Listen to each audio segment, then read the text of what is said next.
Olá, meu nome é Mauro Freitas, sou presidente da Associação Brasileira do Cidadão Sênior, ABRACS.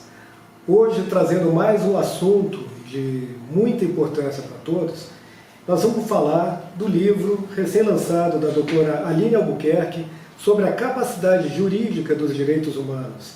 Esse livro traz um tema que é essencial, é saber se a curatela, ou o que se chama o processo de interdição de uma pessoa idosa, é o melhor caminho para que a gente possa proteger alguém que venha a ter alguns sintomas de demência, lapsos de memória, se esse é o melhor caminho.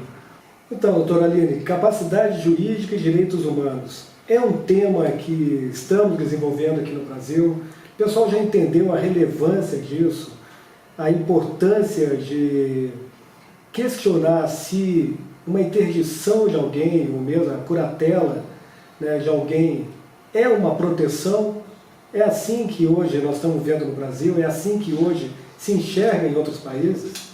Com o seu estudo, com as suas pesquisas, o que a gente pode aprender de novidade, aplicar no Brasil, para que a gente possa, então, preservar ao máximo a dignidade humana? Hoje no Brasil a gente ainda, posso dizer que a gente está longe de entender a interdição, de entender a curatela, a partir de uma visão de direitos humanos, da dignidade humana, da preservação da autonomia das pessoas. Então a gente ainda está longe no Brasil de olhar para esse tema a partir de uma nova lente, digamos assim, uma lente da dignidade, uma lente da autonomia. Diferentemente de outros países que já adotaram essa nova visão, já tem uma outra, digamos assim, uma outra leitura do que seja interdição, e muitas vezes, na maior parte dos países, a interdição não é nem mais aceita, e a questão da curatela é colocada, digamos assim, como um último recurso para a gente lidar com as questões referentes à capacidade das pessoas de decidir. Então, o que a gente entende que pode ser uma proteção, pode estar sendo lido de forma equivocada, estamos aplicando algo que está tirando a dignidade humana das pessoas. Capacidade de decisão. Isso, e inclusive, não há pesquisas no Brasil, mas há pesquisas no mundo inteiro que demonstram que retirar a capacidade de decidir, que curatelar alguém, na verdade, você coloca mais a pessoa em situações de abuso do que as protege. E foi essa situação que te fez pesquisar e escrever esse livro, então? Foi a percepção de que no Brasil a gente tem um regime jurídico, uma aplicação jurídica muito distante do que hoje os países mais avançados fazem. Sim. E falar nisso, uma maneira de atuar com relação a isso, que é usada no Brasil, e se pensa até de uma forma um pouco discriminada, para não dizer tanto, que é a questão de um processo de interdição de uma pessoa que começa a aparentar alguma dificuldade em termos de cognição, de autonomia mesmo da sua vontade. Como é que é isso no Brasil? Nós estamos no caminho certo? O direito humanos, que tanto defende a autonomia, está indo na mesma linha, na mesma mão que esses processos de interdição e curatela no Brasil a gente vem empregando hoje em dia? Atualmente o que a gente tem na legislação vigente, a gente tem as ações de interdição e que vão culminar com, na sua grande maioria, com a curatela de determinada pessoa, na medida em que se reconhece que aquela pessoa, segundo a linguagem do Código Civil, não tem capacidade para a prática de atos da vida civil. Isso é o que está no nosso ordenamento jurídico. Mas isso, digamos assim, não está de acordo com os parâmetros internacionais dos países avançados, com os parâmetros da ONU, e de várias outras organizações internacionais, inclusive da Associação Internacional das próprias pessoas que são envolvidas no processo de curatela, que são os curadores. Então a gente tem uma Associação Internacional de Curadores e que entende de outra forma, que tem um outro entendimento, melhor dizendo, sobre o que é curatela, sobre como que a curatela deve ser utilizada e também sobre o que seja interdição. E pela lei agora do deficiente também, existe uma questão de uma incapacidade temporária e ela pode ser parcial também, Não quer dizer que uma pessoa que vai ser interditada, ela perde todos os seus direitos ou que também não seja revertido esse quadro, né? Porque uma pessoa ela pode até vir a ser interditada, mas tem casos de reverter essa situação se ela apresenta alguma melhora, uma situação de autonomia, né? Ou até alguém que percebe que ali tem uma injustiça nessa decisão, né? Sim, as curatelas podem ser levantadas, né? É possível. A gente já até fez um trabalho de levantamento de curatela, quando se mostrou que na verdade a pessoa não era incapaz de decidir. Porque isso pode ser usado até de uma forma criminal, né? Para tentar afastar alguém da administração da sua vida para poder prejudicá-la. Sim. Esse é o cuidado que deve se ter com a curatela. E que na verdade proteger, esse que eu acho que é importante, proteger é manter a autonomia e a autodeterminação e a dignidade, né? Essa é a maior forma de proteção. Isso não significa, obviamente, que em situações excepcionais, realmente aquela pessoa pode, né, ser curatelada, não é isso que a gente está falando, mas a gente está falando do que tem que ser a regra geral e hoje no Brasil a regra geral é que a gente, digamos assim, vai proteger mais por meio da curatela. E isso já é um consenso internacional de que a curatela não é um meio eficaz de proteção. Sim, porque as pessoas às vezes abusam, até por um carinho, mas se uma pessoa demonstra uma demência, ainda que ela varie, né, acabar com a dignidade dela e acabar com a autonomia por lapsos, às vezes de memória, ou lapsos, às vezes até de cognição perfeita, né? É algo realmente muito duro para quem passa por esse processo, né? Inclusive você tocou num ponto, porque a curatela ela pode ser total ou parcial. Até porque as pesquisas mostram que muitas vezes você não pode ter capacidade de decidir para comprar um imóvel, mas você pode ter capacidade de decidir onde você quer morar, com quem você quer visitar, quais são os seus amigos. Então a nossa capacidade de decidir, ela varia de acordo com as decisões que a gente vai tomar. Então, por exemplo, na curatela parcial, pode ser uma curatela específica para um campo, que é o que se faz hoje em dia atualmente nos outros países. Não é nem a curatela, né, a tomada de decisão apoiada, que hoje é um instrumento muito mais de acordo com a dignidade humana. Então, por exemplo, eu tenho uma tomada de decisão apoiada para questões financeiras e eu tenho uma outra tomada de decisão apoiada para questões pessoais. Normalmente é assim que se divide. Por quê? Porque a capacidade que eu tenho, as informações necessárias para eu tomar decisões financeiras ou patrimoniais são diferentes, né, das informações que eu preciso, da capacidade que eu preciso para tomar outras decisões sobre a minha vida.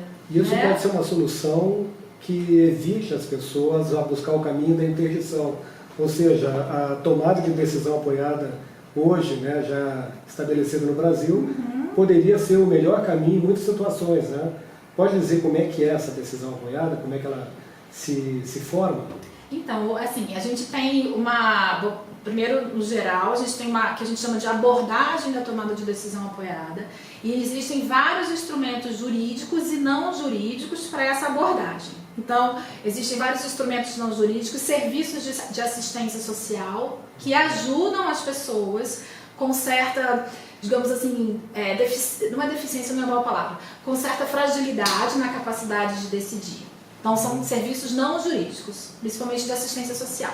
Mas falando dos jurídicos, então a gente tem instrumentos jurídicos. E quais são, basicamente, esses instrumentos jurídicos? São 3, que são as diretivas antecipadas, e essas diretivas se aplicam à área da saúde. Ela é um instrumento de tomada de decisão apoiada.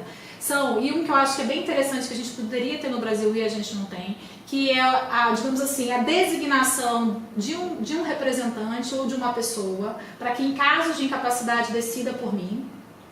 E a tomada de decisão apoiada, que a gente chama internacionalmente de acordo de tomada de decisão apoiada. O que é isso? Eu escolho 2 pessoas. Tá? Que já é possível no Brasil. Isso, então agora eu vou falar mais de acordo com o Código Civil, né? Que se aplica a nós. Que se aplica a nós. Então eu posso escolher 2 pessoas e essas 2 pessoas vão me apoiar na tomada de algumas decisões.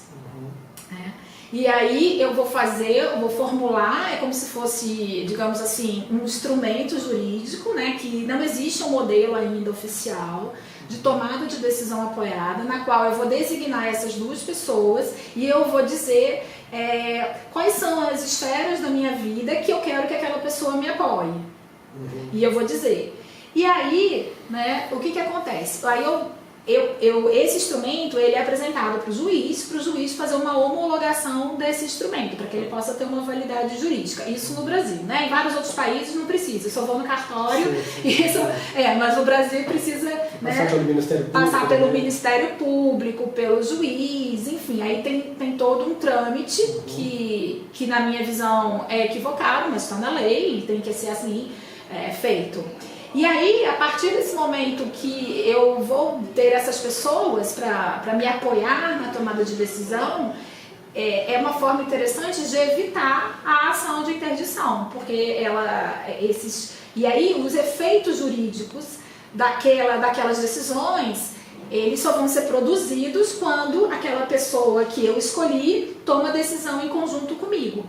Então é importante, digamos assim, esse instrumento, divulgá-lo mais. Essa aqui é uma boa oportunidade de divulgar. Então hoje até recomendo às pessoas, não entra com uma ação de interdição. Vamos fazer uma tomada de decisão apoiada, né? Vamos dar uma oportunidade para que aquela pessoa possa exercer seus direitos. Mas qual é a consequência, doutora Aline, se, por exemplo, uma pessoa fez isso, conseguiu essa homologação perante o juiz, ela tem esse documento e ela precisa da tomada de decisão apoiada de duas pessoas que ela elegeu, foi homologada em juiz, e ela, por um lapso ou até um problema, ela faz um negócio com alguém de terceira pessoa de boa fé, vende um carro, por exemplo, né? Ela tem dentro dessa decisão apoiada que qualquer compra e venda na sua vida deveria ter esse apoio. Se ela fizer essa venda do carro por alguém de boa fé, sem a utilização dessas duas pessoas na tomada de decisão, quais seriam as consequências para ela e para a pessoa que comprou o carro? Mas assim... Porque é um documento que deve protegê-la, né? Ela vai fazer essa tomada ela vai lá, homologa esse documento perante o juiz, que a gente imagina que seja um documento que passe por um juiz, passe pelo Ministério Público. Ela tem um documento que tem fé pública. Isso. Tá, então ela vai vender um carro. Ela deveria chamar essas duas pessoas, mas ela não chamou. Mas ela não chamou e aí causou... Até porque ela tem exatamente problemas para isso, né? Ela não chamou. Aí alguém de boa fé comprou esse carro sem essa decisão apoiada. Tem alguma consequência? Mas aí que tá. Ela iria pedir anulação porque ela mesma não chamou? Entendeu a minha dúvida em relação? Bom, e ela não vai poder alegar a anulação, terceiro de boa fé, porque... Claro, eu estou provocando uma situação, claro que até novo, quem está nos assistindo, isso é para provocar que é um instituto novo que vão ter dúvidas. Mas efetivamente, se alguém vai e se coloca numa situação que, para determinados atos da vida, ela precisa de uma decisão apoiada, até porque isso pode ser uma condição para que ela não venha até ser levada a um processo de interdição, então isso é para dar uma proteção para ela, para os seus atos e para terceiros também. Também. Então, se houver isso, a gente tem que começar a pensar o que vai acontecer nesses momentos se alguém que optou por tomada de decisão apoiada não fizer uso após uma homologação de juiz. E aí ela tem que ter boa fé também, né? Ela também tem que ter boa fé nos seus negócios jurídicos, né? Eu acho que sim. Não, acho que sim não, tenho certeza que sim. Ela não pode se fazer valer do fato dela não ter sido interditada e realizar negócios jurídicos de má fé. Então isso eu acho que isso é importante. Que cada vez mais, quando a gente tratar com pessoas que a gente tem alguma dúvida a respeito da capacidade, idade, algum histórico, é bom que se tome essa medida também de proteção de quem está de boa fé quando for fazer um negócio com imóvel. É bom tentar falar com algum familiar, de alguém com mais idade a respeito das autonomias dela. Quando você tiver alguma dúvida, é importante. Para quem está nos vendo e não entende bem, uma pessoa que perde capacidade mental, isso quer dizer perda de capacidade jurídica por si só, ou pelo que a gente vem conversando aqui, pode ser uma coisa relativa, ou seja, uma pessoa pode até ter parte da sua capacidade mental perdida, mas não interferir na sua vida civil, né? Ou seja, pode não precisar realmente ser curatelado, né? E depender só de tomada de decisões apoiadas, ou quem sabe até ter plena autonomia para parte da parcela de decisões na sua vida, né? O que no livro a gente pode esperar a respeito dessa questão de capacidade jurídica, capacidade mental? Assim, a capacidade jurídica é essa capacidade, né, que as pessoas têm de exercer seus direitos, de ter direitos, de exercer seus direitos, né? A capacidade mental ou decisional é uma capacidade de tomada de decisão, né? Que ela tem a ver com as nossas faculdades mentais e com outros aspectos também emotivos e afetivos relacionados à nossa própria vida. Bem, essa sua pergunta é interessante e eu acho que é muito importante, por quê? Porque a minha capacidade decisional ela pode ser afetada para algumas esferas da minha vida, aquilo que a gente estava conversando, né? Então eu posso não ter capacidade decisional para comprar imóveis, mas eu posso ter capacidade decisional para escolher se eu vou fazer ou não uma cirurgia. Isso depende. Casar, escolher onde eu vou morar, o emprego que eu vou ter, ou se eu vou me aposentar, enfim, para várias decisões que a gente toma o tempo todo sobre a nossa vida. O importante, eu acho que um ponto importante é que todas as pessoas, independentemente da sua capacidade ou não ser afetada, sempre tomam decisões apoiadas. Todo mundo toma decisão apoiada. Porque ou a gente é apoiado por algum profissional... São os conselhos, né? São os conselhos. Ou por alguns familiares. Ninguém toma decisão sozinho na nossa vida. A gente sempre toma decisões apoiadas. Então, algumas pessoas vão tomar decisões apoiadas de uma forma mais formal. Mas todo mundo toma decisões sobre a própria vida de forma apoiada. Então, isso é uma realidade da nossa vida. E quando é feito assim, como a gente conversou a respeito de uma homologação, ela é uma decisão apoiada e inquestionável. E juridicamente, né, com uma validade específica. Afasta qualquer questionamento a respeito da capacidade daquela pessoa de ter feito o que fez. Isso, né? Essa é a segurança jurídica. Mas voltando ao teu ponto, então assim, a capacidade jurídica, eu vou falar no Brasil e eu vou falar quais são os parâmetros mais avançados. Então, no Brasil, essa capacidade jurídica ela ainda pode ser questionada, né, na medida em que uma pessoa pode ser declarada incapaz e aí ela vai ser curatelada, né, ela vai ser incapaz para exercer os atos da vida civil e essa incapacidade está atrelada ao entendimento de que ela não tem capacidade para decidir algumas questões relacionadas à sua vida. Então, eu tenho uma relação entre capacidade jurídica e capacidade de decidir, ou mental. Bem, em relação aos parâmetros internacionais, o direito à capacidade jurídica, ele é absoluto. Todas as pessoas têm direito à capacidade jurídica. Ninguém mais é declarado incapaz. Não existe mais declaração de incapacidade, juridicamente falando. Quanto tempo isso já ocorre no exterior? Isso é uma novidade ou é uma... Não, desde a Convenção, né,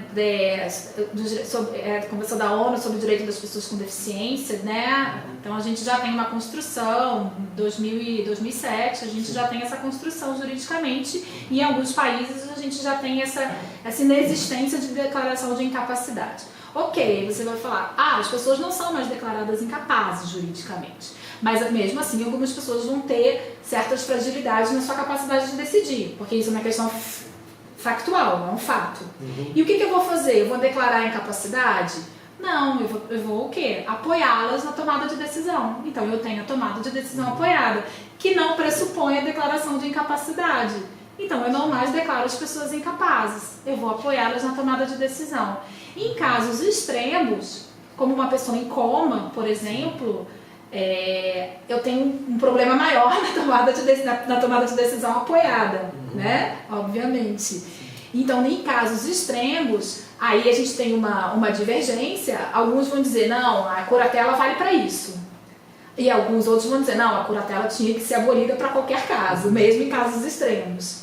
Mas então é importante, eu acho que é importante dizer que em termos avançados, as pessoas não podem mais ser declaradas incapazes. Juridicamente não existe mais declaração de incapacidade. Mas isso não mexe numa questão também de tornar alguém vulnerável, também sujeito a responder por atos que pode ter um tipo legal que leve a uma condição criminal, por exemplo?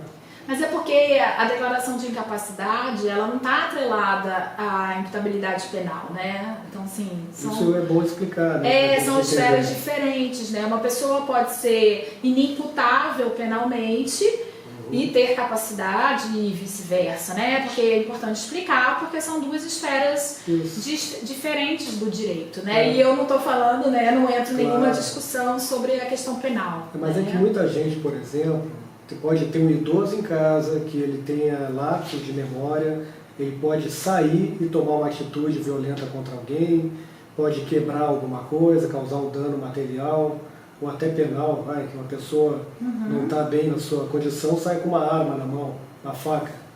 Né? Então, para a família, sabe que ele tem esse problema. Né? E que são problemas, às vezes, de episódios, e não total. Mas ele saiu.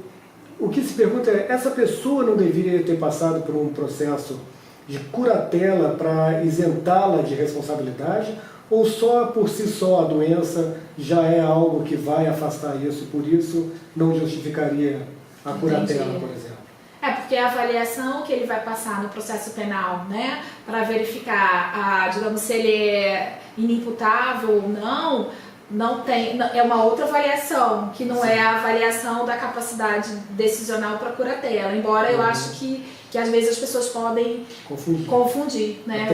Eu estou falando isso porque as pessoas veem a curatela como um instituto de proteção, mas não é fazendo a curatela, a pessoa por si só, se ela já é doente, é isso que tem que ficar claro, ela já é passível de ser inimputável, porque ela não sabe o que está fazendo. Então eu não preciso entrar com o processo de curatela para defendê-la de si mesmo. É isso que a gente está falando, e por isso que a decisão apoiada para essas pessoas é o ideal. É o ideal. Porque se ela tem, numa semana, um percentual de cognição perfeita funcionando, não é por causa de um dia que ela fique um pouco confusa, fora do ar, a gente vai entrar com uma curatela para tentar protegê-la dos seus próprios atos. Sim. A gente, claro que como família, nós vamos tentar protegê-la de si mesmo, como a gente faz com criança, que não deixa atravessar a rua. Né? Mas não é caso de entrar com uma curatela pensando que isso é um instituto de protegê-la, não é. Como a gente vem conversando, é algo a se pensar que está tirando dela a dignidade humana, né? A identidade da pessoa, né? como alguém que pode decidir alguma coisa na sua vida, ainda que seja parcial. E um ponto importante que você falou de cidadão, né? E falando de exercício de cidadania, na medida que eu vou suprimir direitos, eu vou suprimir direitos de cidadania também, né? Não só no campo da tomada de decisão pessoal, mas também de participação na sociedade, de direitos relacionados à cidadania.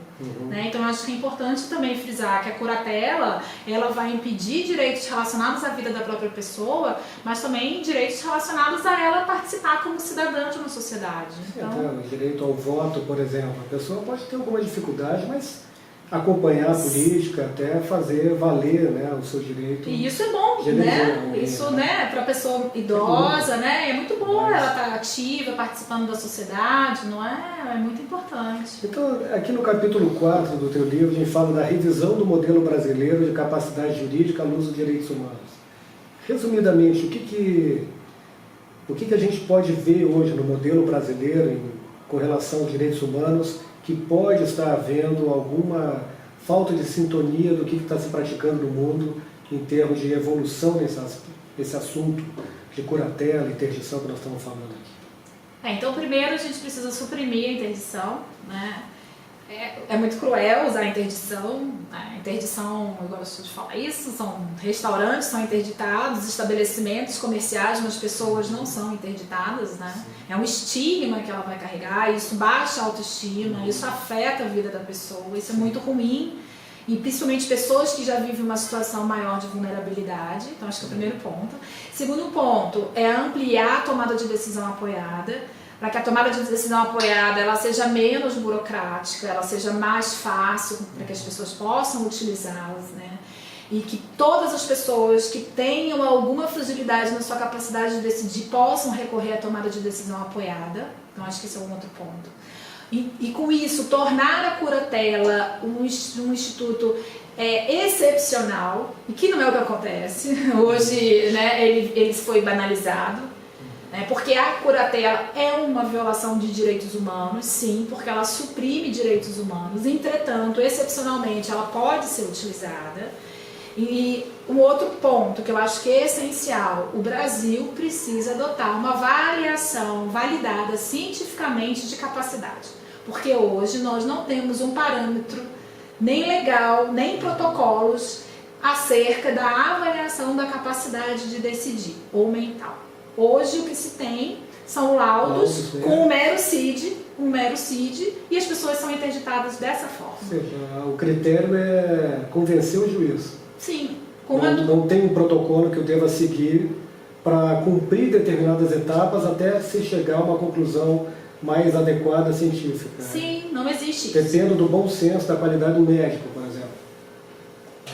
E assim, nos outros países, e desde a década de 90, né, você tem ali um instrumento, se chama Instrumentos de Avaliação de Capacidade Decisional. Sim. E esses instrumentos são aplicados, né, nesse contexto da avaliação. Inclusive, por exemplo, na Nova Zelândia, advogados aplicam esse instrumento. Não precisa ser médico, não precisa ser nem é seguir o protocolo e ter um treinamento para isso. Interessante. Por que tu acha que, de repente, isso não está sendo aplicado ainda no Brasil? Qual é o impedimento ou existe uma resistência dentro dos teus estudos? Por que o Brasil não está avançando nisso? Parece que nós estamos querendo agora mesmo descobrir o que é uma tomada de decisão apoiada e nos apoiamos muito na curatela, né? Quando se tira o direito das pessoas. Por que essa resistência? Ou nós estamos andando? Não, eu acho que a gente avançou com a Lei Brasileira de Inclusão, o Estatuto da Pessoa com Deficiência. Há que se reconhecer que houve um avanço significativo e parabenizar as pessoas que participaram disso, né? Porque senão é importante, foi um avanço, a gente precisa reconhecer o que aconteceu, mas a gente precisa avançar muito mais. Principalmente aí eu acho que em relação à avaliação disso. Essa avaliação ela não pode ser subjetiva, ela é uma avaliação científica, técnica. E a gente precisa dessa avaliação. Então, assim, eu acho que primeiro é reconhecer o que está sendo avaliado para poder, digamos assim, dizer que uma pessoa vai ser curatelada. O que eu estou avaliando? É a capacidade dela de decidir, que não é deficiência, porque as pessoas confundem. Capacidade decisional com deficiência não é deficiência, não é transtorno mental. Hoje o que eu vejo é que a pessoa tem esquizofrenia, a pessoa tem Alzheimer, logo, parece uma sentença lógica, logo ela vai ser curatelada. Não, lógico que não. Isso é discriminatório, isso é preconceito. Não, você pode ter Alzheimer, você pode ter esquizofrenia e ter capacidade de decidir.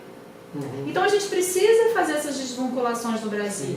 Isso é muito importante, ter um instrumento validado, cientificamente aplicado, de forma multidisciplinar, para avaliação da capacidade das pessoas. Não existe, pelo menos nas minhas pesquisas, hoje eu não encontrei nenhum instrumento no Brasil, nenhum, de avaliação de capacidade mental ou decisional, nenhum. A gente vê essa dificuldade. Tanto isso é importante saber, né, desse protocolo, para a gente tentar trazer para o Brasil algo parecido, né? Deve ser, eu acho, um protocolo, porque a doença mental ela não é algo que varia de um japonês para um americano para um brasileiro. Eu acho que é uma condição de saúde, né? Então o protocolo ele deve ser aplicado também para brasileiros.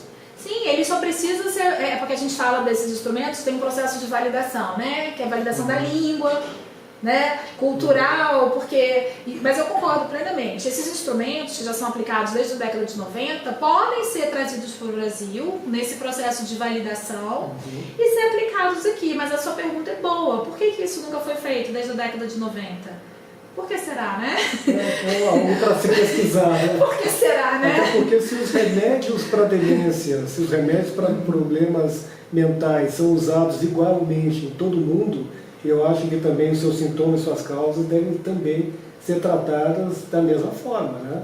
Ou seja, não tem por que tratar um demente, alguém com demência, como lá nos Estados Unidos, de forma com alguém que tem uma demência no Brasil. Sim. Não faz sentido. Não. Isso não é uma barreira para que esse mesmo protocolo seja avaliado e aplicado imediatamente no Brasil. Até porque a população ela vai de idosos vai ser 1/4 da população dentro de poucos anos. Sim. Poucos que eu digo 20, 30 anos, que na história de um país São é muito pouco. muito né? pouco. Não dá tempo para a gente se preparar para isso. E o judiciário, as pessoas que aplicam as leis, tem que se valer de algo mais concreto, mais até para as pessoas verem nesse protocolo e ser divulgado o que leva ao entendimento de que uma pessoa está realmente precisando ou de uma decisão apoiada ou até mesmo de uma curatela, se for o caso. Sim. Né? E esse novo, aqui no capítulo 5 fala novo modelo legal brasileiro da capacidade jurídica. Né? Do teu estudo e fazer um direito comparado com outros países. Né? É tão diferente, ou a gente pode dizer que nós temos só um problema de aplicação desse protocolo, ou tem mais coisas ainda que o brasileiro pode apresentar de ensinamento aqui com relação ao que já vem praticado fora do país? Hoje a gente tem as duas legislações mais avançadas, a legislação da Áustria e da Irlanda. Né? Não há, a da Irlanda, por exemplo, não há declaração de incapacidade, então o que a gente poderia fazer pensando no mais avançado? Não há declaração de incapacidade.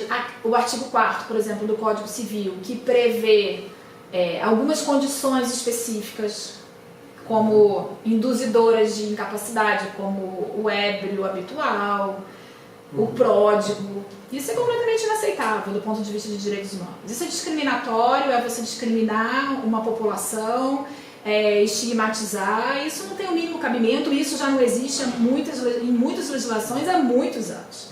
Isso a gente traz do direito romano de 2.000 anos atrás. Então, o que eu acho é que o direito civil ele precisa se abrir, pensar que em 2.000 anos o mundo mudou e que a gente tem uma outra visão hoje do que seja incapacidade, do que seja capacidade cognitiva, do que seja como as pessoas se colocam socialmente. Então não tem como o direito civil reproduzir uma teoria, uma doutrina de 2.000 anos atrás. Então eu acho que a gente tem muito que aprender com os direitos humanos, né, com esses países que já avançaram. Então a gente precisa rever completamente o nosso ordenamento jurídico quanto, né, à capacidade e construir um novo modelo de capacidade que se baseia na tomada de decisão apoiada, que coloca a curatela como excepcional e que, obviamente, né, não considera mais determinadas pessoas como previamente incapazes, porque isso é inaceitável. Então eu acho que a gente tem um trabalho aí a ser feito, né, um trabalho legislativo grande a ser feito. Né? Não é um assunto simples, mas tem que ser cada vez mais discutido. Né? Sim.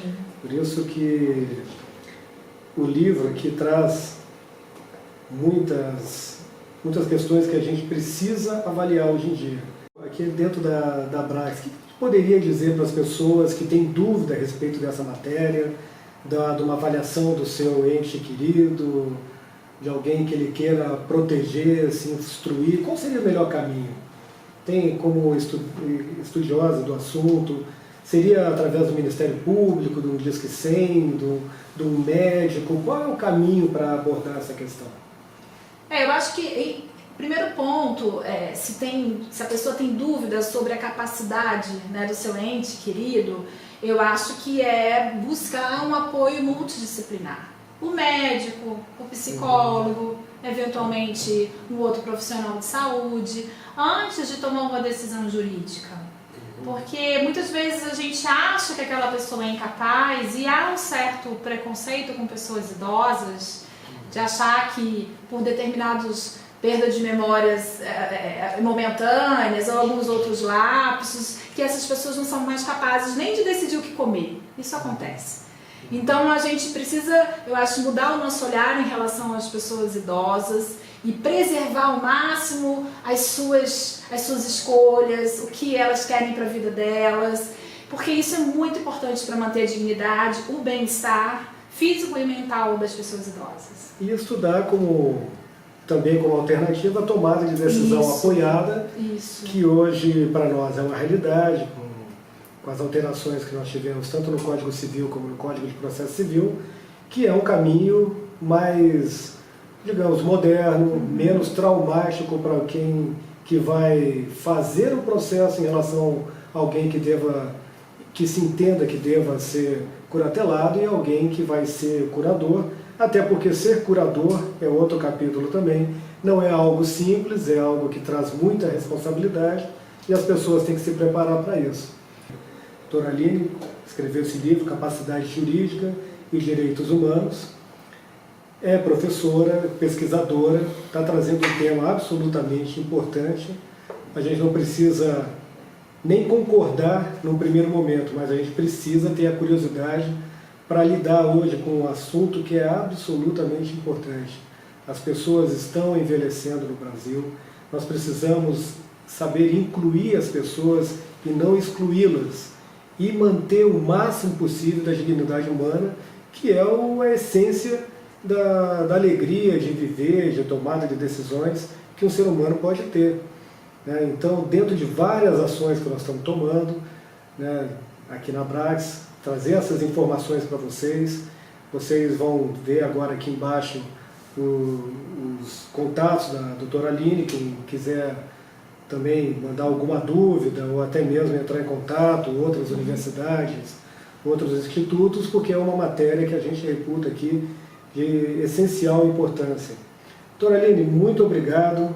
A gente agradece aqui esse bate-papo, foi extremamente importante, vamos tentar divulgar ao máximo isso, porque merece e é algo que é essencial daqui para frente, cada vez mais, com a quantidade de idosos que nós temos no país.